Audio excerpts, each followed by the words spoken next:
Bonjour les enfants, bonjour à tous et bienvenue sur My Torah Kids. Aujourd'hui nous allons parler d'un thème très important, un thème que vous aimez beaucoup depuis très tôt le matin. Manger un bon petit déjeuner, manger un bon repas à midi et encore plus le soir après l'école. Mais est-ce que je peux manger tout ce que je veux ? Eh bien, mes parents m'ont appris qu'il fallait manger kasher.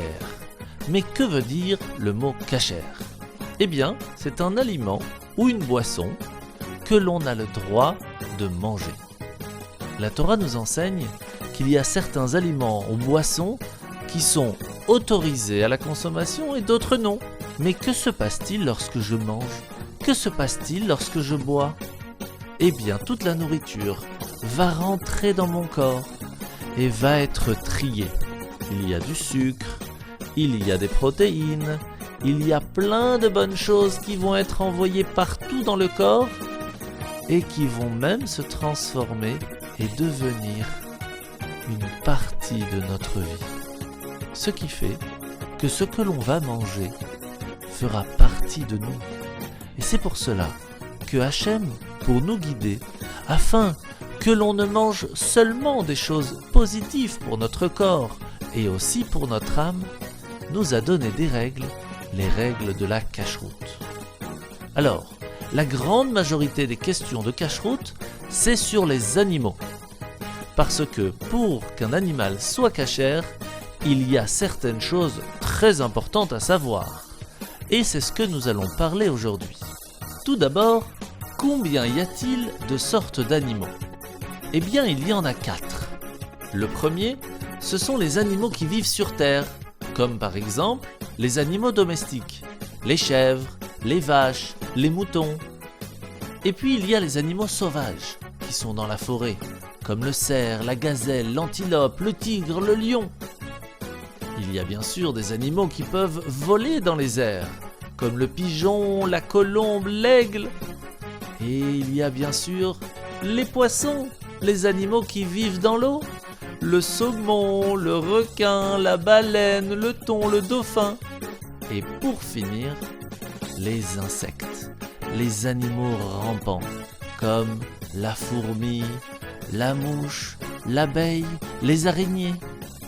Quels sont alors les animaux que l'on a le droit de manger ? Tout d'abord, commençons à parler des animaux vivant sur terre.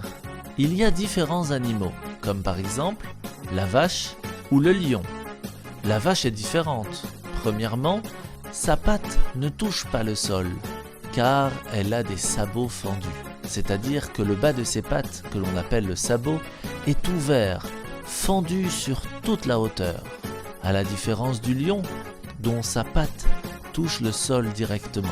Alors attention, il peut y avoir des animaux ayant un sabot comme le cheval, mais lui ne sera pas cachère, car le sabot n'est pas fendu sur toute la hauteur.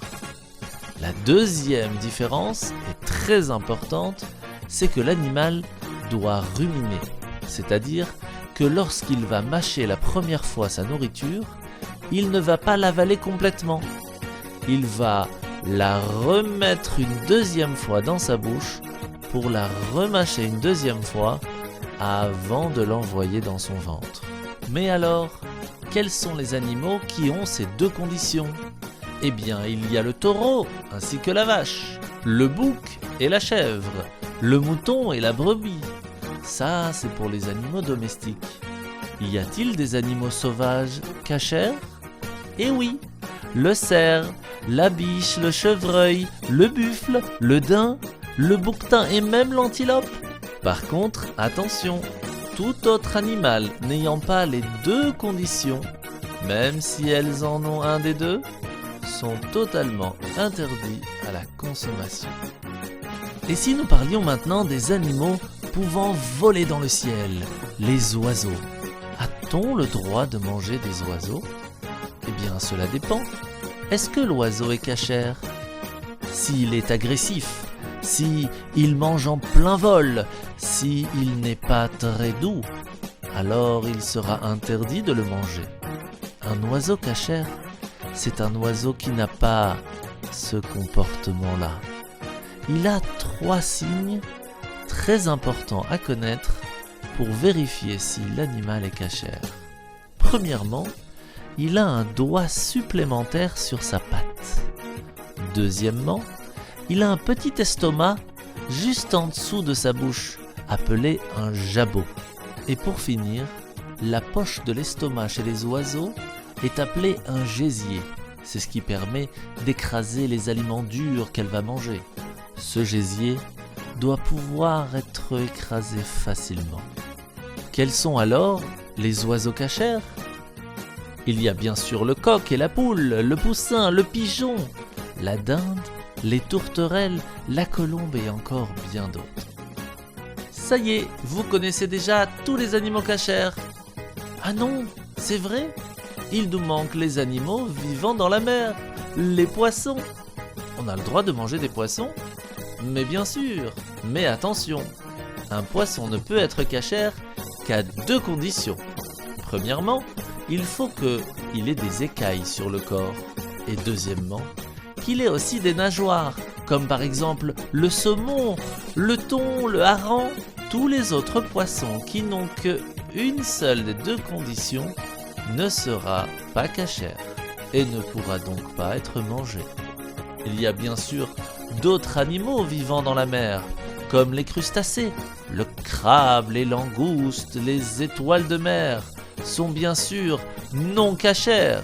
Par contre, pour avoir le droit de manger un poisson cachère, il ne sera pas nécessaire de leur enlever la vie d'une façon particulière. Il suffira de le sortir de l'eau, d'attendre qu'il soit prêt pour pouvoir être mangé. À la différence des animaux domestiques que l'on a parlé tout à l'heure, comme par exemple la vache, le mouton ou même le coq et la poule, où nous devrons faire quelque chose de bien spécial pour le rendre cachère, c'est ce que l'on appelle la shrita. Mais avant de parler de la shrita, n'oublions pas de parler de la 4e catégorie d'animaux, les insectes, tous ces animaux qui rampent, comme le ver de terre, les escargots, les limaces, les araignées. Tous ces insectes-là sont interdits à la consommation et c'est pour cela qu'il faut faire très attention de vérifier tous les fruits et les légumes et même le poisson, car à cause de la chaleur, les insectes peuvent être attirés ou même naître à l'intérieur du fruit et peuvent les rendre non cachères. C'est pour cela qu'il est très important avant de manger quelque chose de vérifier qu'il n'y a pas d'insectes à l'intérieur, car tous les insectes sont interdits. Et voilà les enfants, maintenant vous connaissez tous les animaux cachères. Je vous souhaite donc bon appétit, d'un bon repas cachère. À bientôt les enfants, et j'espère vous revoir très rapidement sur My Torah Kids. À bientôt.